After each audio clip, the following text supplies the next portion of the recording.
So speaking of supply chain, cut 19G, because the ultimate elf on the shelf was asked about this today. Roll that. When do you expect these widespread infrastructure projects to begin across the country?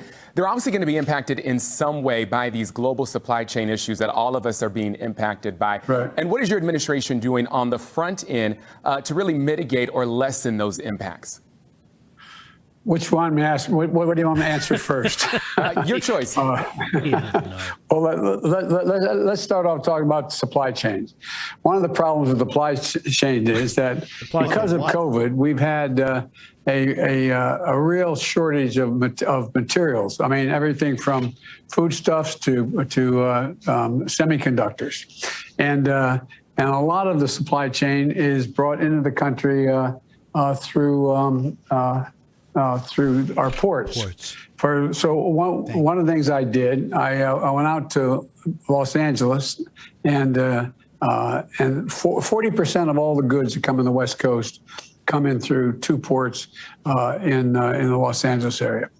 And they're privately owned, but I've got the longshoremen together and the privately owned operators, and got them to go from being open 40 hours a week to open 24/7, 24 hours a day, 7 days a week, to speed up, because we had over, I think it was 74 cargo ships were lined up, couldn't get in. But it's that way all over the country. That's one of the reasons why we put so much money in here for bridges and ports and airports, so we could speed up supply chains, not just now, but in the future.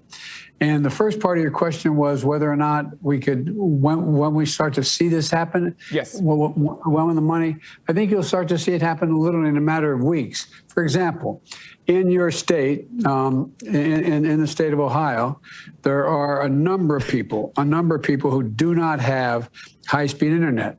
14% of the people of Ohio have no internet, a lot of them in rural areas. And then you have 28% of the people who have internet but can't afford it. So there's money in here to provide for everyone in the state to have internet and affordable internet. That ought to be starting fairly quickly, putting a lot of people to work, by the way, a lot of electricians to work. It's also going to be, there's money in here for a significant amount of money, for $140 million for electric charging stations to be put on the highways throughout your state. There's a whole range of things that could go quickly. Now, how long it takes to get, for example, there's 10 million American households who are drinking bad water. Well, in Ohio, you expect you're going to receive $1.4 billion statewide to fix your water pipes, a lot of them lead pipes, so that you no longer have the safety hazards. So all of this stuff is going to start relatively quickly.